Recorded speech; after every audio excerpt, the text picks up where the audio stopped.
How to save presentation in Canva as PowerPoint. So all you have to do is first create a presentation, right?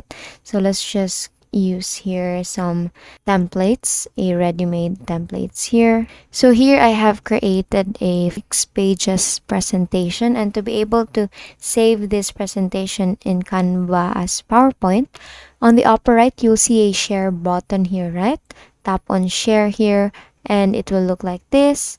Then scroll all the way down up until you see the 3 dots there with the more, and scroll again up until you see the save section here, and basically you will see different ways how to save this presentation or this PowerPoint.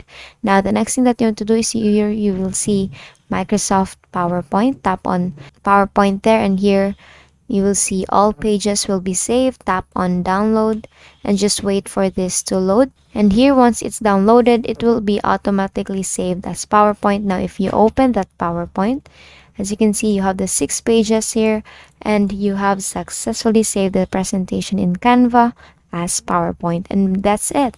And that is all for today. If this video helped you, please give us some thumbs up and subscribe to the YouTube channel for more tutorials. Thank you for watching.